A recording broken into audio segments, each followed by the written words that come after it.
Hello and welcome to today's class. Our class today will be on fraction.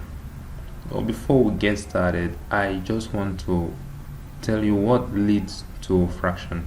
Essentially, fraction is a number, and there are different kind or types of numbers. Fraction is just one of them. We have whole numbers, which is integer. We have decimal numbers, and then we have fractions. So let me introduce them to you one after the other. So we have whole numbers. And what are whole numbers? Whole numbers are numbers without any decimal part. A number that does not have a decimal part is known as what? Whole number. Whole numbers are also referred to as integers. An example of a whole number is your popular number, the one you know. We have 2. 2 is a whole number because it does not contain or have any decimal part. So we have 3 as a whole number. We have 4 as a whole number. And the list goes on like that. So whole numbers are those numbers that does not have any decimal part. That is what they mean by whole numbers, or what?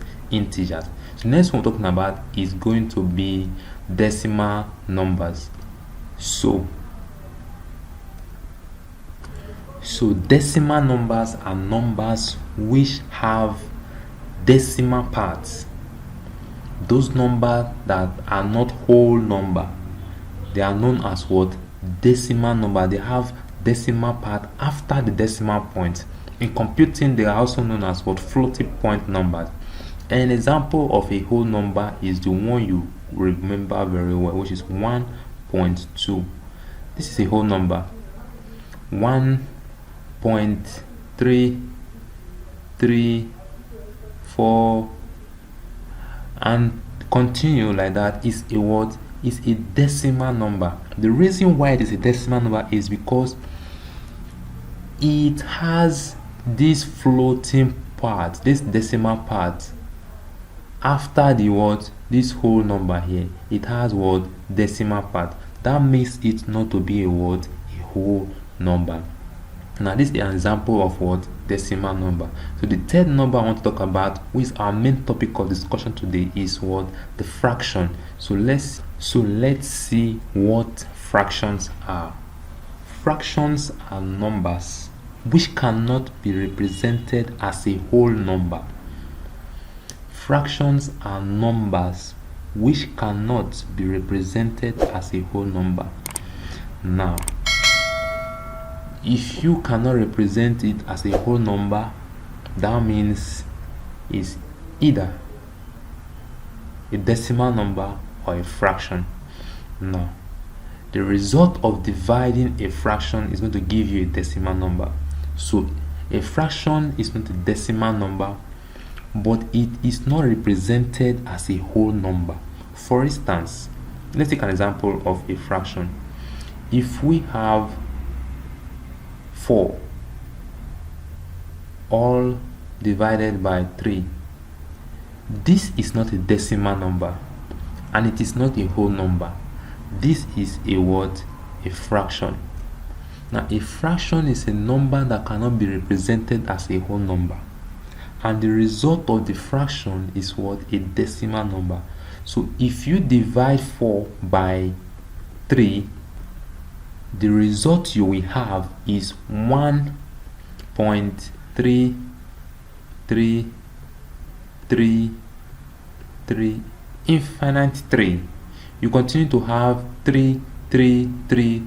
So a fraction is a number which cannot be represented as a whole number, and the result of dividing the fraction is going to give you a what? A decimal number. So this is a fraction and this is a decimal what? Number. This is the result of dividing the fraction. Now let's talk about fraction proper. So again, let's reiterate the main definition of fraction that we gave. A fraction is a value, is a number which cannot be represented as a whole number, and the result of a fraction always gives a decimal what? Number or value. Now there are different types of fraction. The most common ones are proper fraction, improper fraction, and mixed fraction.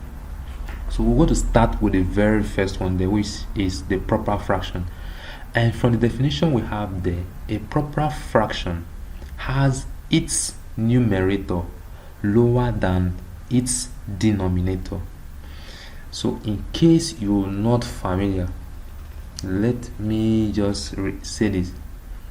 The number at the top is called the numerator. Now you have this over sign and you have a number at the bottom. This is called the denominator. Why this one at the top is what? The numerator. Now, so from our definition there, you say a proper fraction has its numerator lower than its denominator. Now let's take an example of a proper fraction there. From the definition there, we can say that if we have 2 here as the numerator, then we need a number higher than 2 to be at the denominator for us to get a proper fraction. So we can put 5 here, and this becomes a what? A proper fraction. The reason is because the numerator is lower than the denominator. That is what? A proper fraction. Now we'll take an example of what? Improper fraction. So from what we've said already about proper fraction, an improper fraction is the opposite of a proper fraction. Now from the definition we have here, an improper fraction has its numerator higher than its denominator. Now remember, this is the denominator and this is the numerator. So if an improper fraction has its numerator higher than its denominator, it simply means that if we reverse this to be 5 all over 2, this becomes an improper fraction. This becomes what? An improper fraction. The reason is because the numerator, which is 5, is higher than the denominator, which is 2. That is what? An improper fraction. So the last one we'll talk about is going to be the mixed fraction. So we have the last one there, which is the mixed fraction. And the mixed fraction is a fraction that has an integer multiplying the fraction. The integer will either be multiplying a proper fraction or an improper fraction. So what is an integer again? From what we said, 1 is an integer, and a proper fraction is, example there is 2 all over what? 5. 2 all over 5. So when we have an integer, which is a whole number, multiplying a fraction, it is called a mixed fraction because it contains a whole number and a fraction. So this is called a mixed fraction. The integer as well can also, let's say we have 2 as an integer, a whole number, can also be multiplying an improper fraction like 5 all over what? 2. So this is another example of what? A mixed fraction.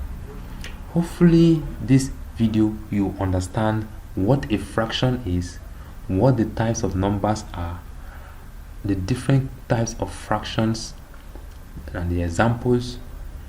We'll continue with this video and we'll treat how we can perform different operations on fractions.